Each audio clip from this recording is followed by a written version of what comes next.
Libor ko lang. Yan. Ito bumagsak to. Hinila nito, no? Ito, bumagsak, hinila nun. Nung nagiba. Kaya papasok ang tumba niya eh. Yan. So apparently, anong naging palagay mong dahilan? Bakit siya... Sa tubig, bigat naman sa tubig dyan. Puno na yan sa tubig. Umapaw na nga sa taas yung tubig.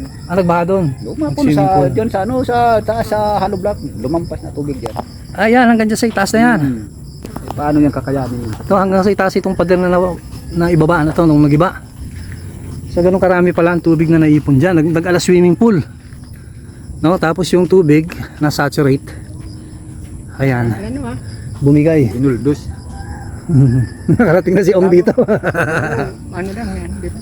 Mababa lang. Lalo pa yung nasa bangka. Ano kasi yan? Walang tibay oh. Nagtatrabaho kasi matibay yan. Sa matibay yan. Ano sasabihin mo? Kaso lang, hindi nilalagyan ng butas. Ayun yun.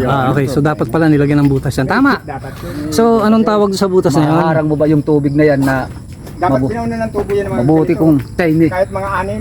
Ay tinanggalan yan ng yung pag-ulan na pag-ulan, pinuntahan yan dito, tinanggalan ng isang hollow block, binasag. Dari labas yung tubig. Wala na. Nakakumot yung nakakumot yung Pagpunta engineer dito siguro, nun. puno na yan sa tubig. Hanggang doon na puno na. Eh ano ang mangyayari diyan? Kakayanin ba yung tubig diyan? Ayun.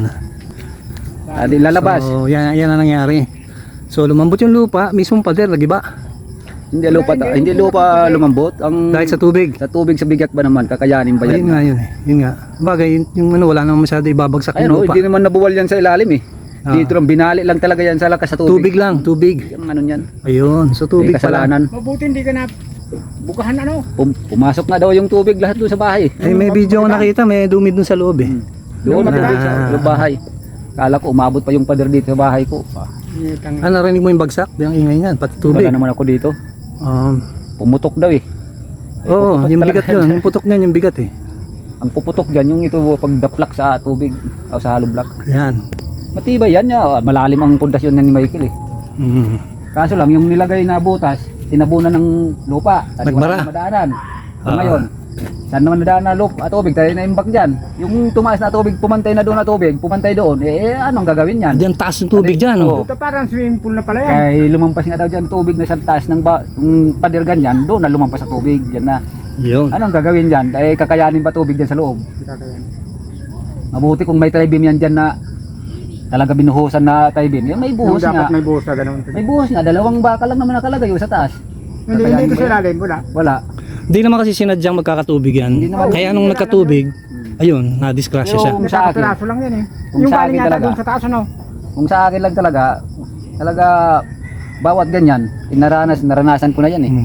Bawat ganyan, pag yun, butas. May butas. Madali na lang naman yan. May tinatawag na drain. Madali lang naman yan Yan, may bulihin kasi drain. nga mga butas nga isang hollow block. Madali lang yung bulihin. Yun. So kailangan lang may drain talaga, no? Para yung tubig, hindi maiipon. Naipon yan. Dati nga sa una dyan, hindi pa mataas yan. Sabi ko, delikado ito. Sabi ko, pag dito lang yan. Wala talaga. Sabi ko, hindi yan tatagal na ano. Titipag yan. Hindi nga. So ayan na nga, hindi na nga nagtagal.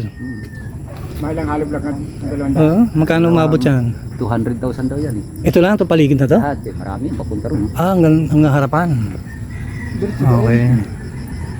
Hindi kaya kailangan ano, yung engineer ang mag-iisip muna. Hindi na kumabot eh. Di ba? Hindi na kumain dyan kasi mas malaki pang papatakan eh. Pero hindi magigiba ng 200,000. Tama lang yan. Kasi binayaran niya yung daanan. Binayaran niya. Kaya sabi sa ano, ibay na natin ito. Binayaran mo yung daanan. Useless na yan. Yeah. Binayaran yung daanan eh.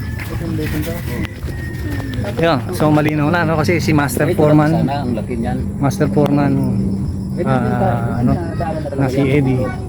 Ang sabi niya kaya nagiba to, napuno pala kasi pader yan dati. Napuno pala yan ng ano ng tubig, naging mala swimming pool.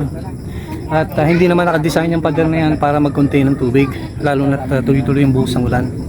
So anong nangyari ngayon? Hindi katagalan, bumigay na sa bigat ng tubig. Ayan. So, kaya iba talaga ang minsan dapat napag-aralan na nung gumawa yun. Naglagay siya ng drain Ano ginawa mo? para hindi mapuno ng tubig yan. Para hindi mapuno ng tubig. Malaman naman ito. Ay, ganun mo. Wala ka talaga